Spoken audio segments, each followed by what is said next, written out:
Ya, bismillahirrahmanirrahim. Assalamualaikum warahmatullahi wabarakatuh. Alhamdulillah kita ketemu lagi dalam mata kuliah mikroprosesor pertemuan ke-15 ya. Ya, semoga bisa ketemu lagi dalam pertemuan berikutnya atau mata kuliah berikutnya dalam keadaan sehat ya. Amin. Ya, sebelum kita mulai seperti biasa kita ucapkan dulu selamat pagi, semangat. Ya, materi hari ini adalah mengenai implementasi mikroprosesor dan mikrokontroller. Ya, kita mulai ya. Ya, mikroprosesor dan mikrokontroller merupakan komponen kunci dalam dunia elektronika modern. Keduanya memainkan peran penting dalam merancang sistem digital yang canggih dan efisien. Dalam presentasi ini kita akan mengeksplorasi implementasi praktis dari perangkat-perangkat ini. Kita mempelajari konsep komunikasi data serial paralel yang mendukung kinerja sistem elektronik secara keseluruhan ya. Ya, intinya berhubungan dengan praktek mikrokontroller. Terus yang kedua adalah memahami mikroprosesor. Ya, mikroprosesor adalah integrated circuit ya atau IC yang melakukan fungsi-fungsi pemrosesan data dan kontrol dalam perangkat elektronik. Mikroprosesor dapat diprogram untuk melakukan tugas-tugas spesifik sesuai kebutuhan aplikasi. Ya, maksudnya sesuai kebutuhan aplikasi adalah misalkan kita ingin membuat pemberi makan lele otomatis. Nah, berarti kita bisa menyesuaikan mikrokontrolernya untuk dihubungkan ke aplikasi untuk pemberi makan lele otomatis. Dan disesuaikan dengan sensor-sensor yang dibutuhkan yang untuk membantu pemberi makan lele otomatis. Ya, intinya seperti itu ya. Kemudian yang kedua adalah komponen utama. Inti dari sebuah mikroprosesor adalah unit aritmatika dan logika dan unit kendali. Ya, unit logika ALU dan unit kendali CU, control unit, dan memori internal. Mikroprosesor menerima input, memproses data, dan menghasilkan output yang sesuai dengan program yang dieksekusi. Nah, itu ya, intinya seperti itu. Kemudian aplikasi.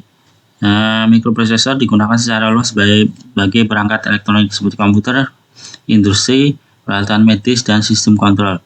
Kemampuan pemrosesan canggih memungkinkan mikroprosesor menjalankan tugas-tugas kompleks dengan efisiensi tinggi. Ya, sekarang banyak sekali industri dengan efisiensi tinggi ya, dan ketelitian yang tinggi juga, seperti pabrik mobil, pabrik elektronika. Nah, itu semua pembuatan komponennya menggunakan robot ya. Nah, robot itu bersumber dari mikrokontroller dan mikroprosesor. Nah, itu makanya butuh ketelitian tinggi dan efisiensi tinggi ya, agar hasilnya yang dihasilkan bagus. Kemudian mikrokontroller adalah otak sistem elektronik ya, yaitu yang pertama adalah integrasi terpadu. Mikrokontroller adalah sistem komputer pada satu chip yang memadukan prosesor, memori, dan perangkat input atau output. Halnya ini membuatnya sangat kompak dan efisien untuk implementasikan dalam sistem elektronik. Nah, itu pasti ya. Jika mikrokontroller tidak ada input yang dimasukkan, maka dia tidak bisa bekerja sama sekali. Ya, seperti tadi pemberi makan lele otomatis, inputnya adalah perintah dari si petani lele. Ya, misalkan memberi makan lele jam 7 pagi, jam 12 siang, dan jam 5 sore. Nah, inputnya itu ya. Kemudian outputnya adalah pada saat jam-jam segitu alatnya langsung bekerja untuk memberi makan lele otomatis ya. Nah, semua hal itu bisa disimpan ke dalam memori ya. Jika ada perubahan maka hal tersebut juga disimpan di dalam memori ya. Nah, semua yang memadukan antara memori, input, dan output adalah prosesor di dalam mikrokontroller.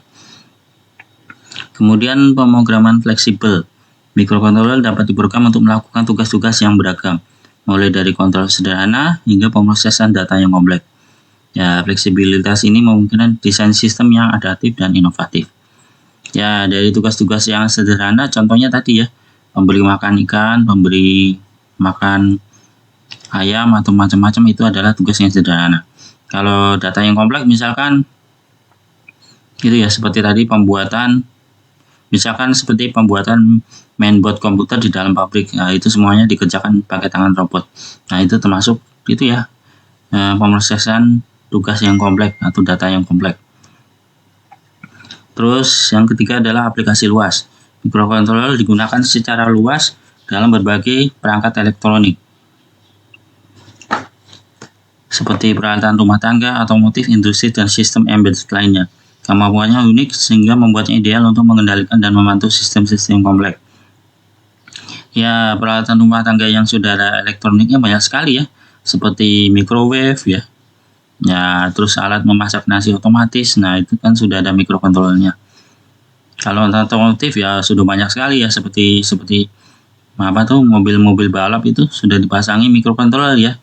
Ya, agar mengetahui kecepatan dan komponen-komponen yang ada di mobil balap itu agar berfungsi secara maksimal dan tidak mengalami kecelakaan dan sebagainya. Ya, semuanya itu bisa dibuat untuk memantau sistem-sistem yang kompleks ya. Nah, seperti tadi di dalam mobil balap ya, agar mobilnya berjalan normal dan tidak mengalami kerusakan. Kemudian berikutnya adalah komunikasi data serial. Konsep dasarnya adalah komunikasi data serial adalah metode pengiriman data di mana bit-bit data dikirimkan satu persatu melalui saluran tinggi. Hal ini memungkinkan pertukaran data antar perangkat dengan jumlah pin terbatas. Ya, serial itu modelnya seperti itu ya. Jadi dikirimkan satu persatu melalui saluran tunggal. Nah,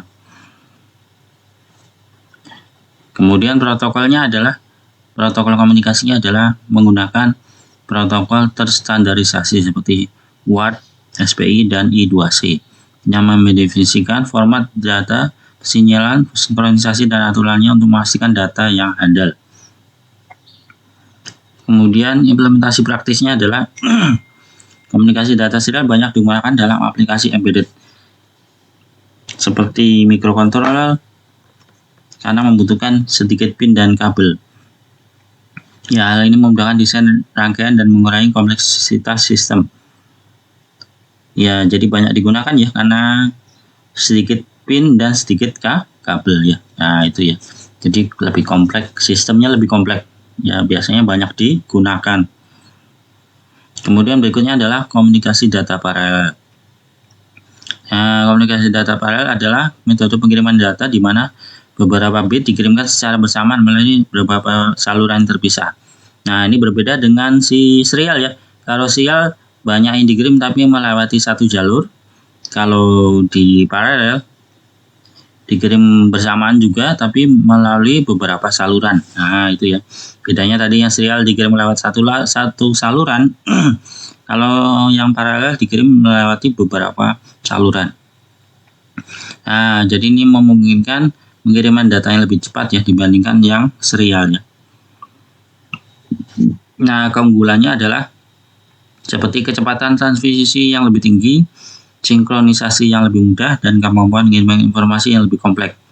Namun, di dalam prakteknya kita harus membutuhkan banyak kabel dan pin ya. Mungkin dalam prakteknya agak lebih ribet, tapi dalam pengiriman datanya lebih cepat. Nah, intinya seperti itu. Kemudian aplikasi. Komunikasi paralel banyak digunakan dalam sistem komputer prosesor, perangkat keras yang membutuhkan transfer data yang cepat dan efisien. Contohnya termasuk bus data komputer, antar muka printer, dan hubungan antar modul elektronik. Nah, jadi kalau Anda menginginkan pengiriman data yang cepat, ya bisa memilih yang paralel ya. Biarpun pada saat awal pembuatannya agak ribet, tapi kedepannya lebih cepat ya. Nah, intinya seperti itu. Nah, untuk praktik komunikasi serial, biasanya pertama Anda harus menyiapkan perangkat ya, seperti microcontroller, komputer, dan perangkat yang dibutuhkan seperti sensor, kabel, dan macam-macam. Ya ada praktek yang sederhana dan ada praktek yang kompleksnya, tergantung yang kita butuhkan.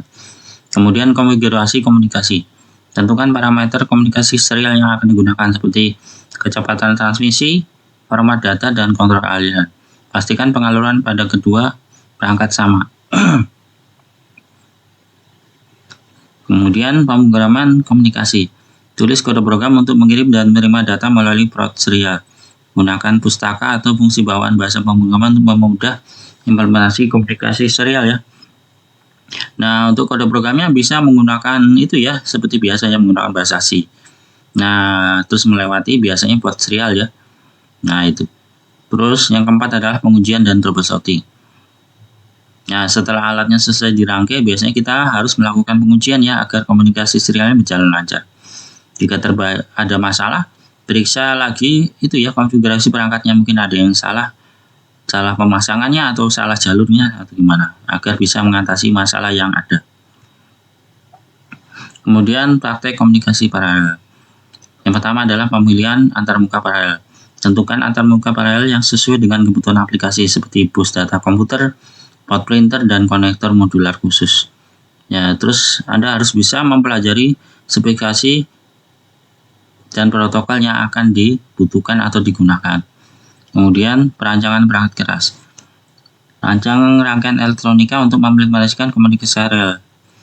Hal ini meliputi pembelian komponen, desain tata letak, dan pengalamatan saluran data yang tepat. Nah, ini Anda harus bisa memilih komponen yang tepat ya untuk praktek komunikasi paralel ini ya. Ya, komponen yang tepat, terus apa saja yang dibutuhkan ya. Nah, itu. Terus yang ketiga adalah pemrograman antarmuka. Ya, alatnya tadi sudah disiapkan, habis itu kita membuat programnya ya. Ya, kita harus bisa membuat program untuk mengendalikan komunikasi paralel. Gunakan pustaka atau driver yang tersedia ya. Ya, seperti biasa ya, kalau di dalam pemrograman bahasa C berarti kita membutuhkan library yang mendukung ya, file-file library yang mendukung. Kemudian pengujian dan verifikasi. Lakukan pengujian komprehensif untuk memastikan komunikasi paralel berjalan dengan benar. Periksa transfer data, sinkronisasi, dan kompatibilitas dengan perangkat yang lain. Ya, misalkan dalam prakteknya kita menggunakan Arduino, terus kita juga menggunakan lampu LED, sensor, dan macam-macam. Nah, pastikan alat-alat tersebut mendukung untuk komunikasi paralel ya. Ya, itu. Dan kompatibilitasnya dipastikan juga mendukung. Ya, tantangan dan solusi. Ya, kecepatannya adalah bisa mengoptimalkan kecepatan data baik komunikasi serial maupun paralel untuk memenuhi kebutuhan aplikasi. Kehandalannya, kehandalan komunikasi dengan menangani masalah seperti noise, sinkronisasi, dan kontrol kesalahan. Untuk kompatibilitas adalah pastikan bahwa antara perangkat-perangkat yang berkomunikasi mengikuti standar dan protokol yang berlaku ya. Nah, itu protokolnya serial dan paralel harus Anda pelajari ya, protokolnya seperti apa. Kemudian efisiensi. Merancang sistem komunikasi yang efisien dalam penggunaan sumber seperti pin, kabel, dan komposisi daya. Nah, jika Anda merangkai alat untuk serial atau paralel, pastikan pin, kabel, dan daya yang dibutuhkan itu adalah yang sesuai ya. Soalnya kalau tidak sesuai bisa merusak alat ya, misalkan bisa merusak lampu LED, Arduino, atau sebagainya. Nah, intinya seperti itu. Ya, kesimpulannya adalah pertama, peran kunci. Microprosesor dan microcontroller memainkan peran kunci dalam sistem elektronik modern. Pemahaman yang baik tentang implementasi dan komunikasi data sangat penting ya untuk merancang solusi elektronik yang andal dan efisien. Nah, dipastikan sebelum Anda praktek, dipastikan Anda paham mengenai teori komunikasi data serial dan paralel ya. Ya, agar setelah alatnya dirangkai Anda tahu ini alatnya sudah sesuai atau belum ya. Ya, kalau Anda tidak memahami teorinya dulu, takutnya alatnya sudah jadi tapi Anda tidak tahu ini sudah sesuai dengan komunikasi serial atau paralel. Kemudian komunikasi serial vs paralel. Komunikasi serial dan paralel masing-masing memiliki kelebihan dan kekurangan ya, seperti tadi ya. Kalau pengiriman data lebih cepat menggunakan paralel ya. Ya. Tapi itu juga tergantung kebutuhannya ya. Ya, seperti kecepatan, jumlah saluran, dan kompleksitas yang akan dibutuhkan. Praktek terbaiknya adalah Anda menerapkan praktek terbaik dalam perancangan, implementasi, dan pengujian komunikasi adalah kunci menciptakan sistem elektronik yang handal, efisien, dan mudah ditangani. Ya, bukan berarti paralel lebih cepat adalah berarti lebih bagus, tidak ya. Kadang-kadang banyak juga sistem-sistem di perusahaan yang tetap membutuhkan komunikasi serial ya. Memang kebutuhannya seperti itu. Ya, untuk menutup, untuk memahami konsep dasar microprosesor, microcontroller, dan komunikasi data, Anda dapat merancang dan mengimplementasikan sistem elektronik yang canggih dan inovatif. Teruslah belajar, bereksperimen, dan berinovasi dalam menghadirkan solusi elektronik yang memberikan dampak positif bagi masyarakat. Nah, ini Anda kalau mau praktek menggunakan alat microcontroller misalkan Arduino atau ESP32 secara langsung ya, menggunakan alat secara langsung boleh. Nanti jika Anda kesulitan bisa menemui saya secara langsung ya. Kita bisa praktek bareng. Kita atur waktunya ya. Silakan WA ke saya ya. Nah, untuk praktek mandiri Anda silakan buka video ini ya. Untuk pertama untuk yang serial itu yang nomor 1 ya videonya. Untuk yang paralel itu adalah video nomor 2. Ya, silakan Anda praktekkan di Workfree ya sampai jadi. Nah, kalau sudah jadi silahkan link Workfree punya Anda dikirim ke Skalsa ya. Ya, silakan dikerjakan mandiri ya. Nah, pokoknya Anda lihat video YouTube-nya secara awal sampai akhir. Nah, itu pasti jadi. Ya, silakan dicoba sampai selesai terus dikumpulkan di Skalsa paling lambat besok ya. Sebelum jam 6 sore. Ya, ini ya silakan dikumpulkan. Jika Anda nonton ini videonya hari ini, silakan dikumpulkan besok sebelum jam 6 sore. Ya, jika ada pertanyaan silakan lewat WA. Ya, atas perhatiannya terima kasih banyak ya. Semoga Anda sehat selalu ya. Amin. Ya, saya tutup. Wassalamualaikum warahmatullahi wabarakatuh.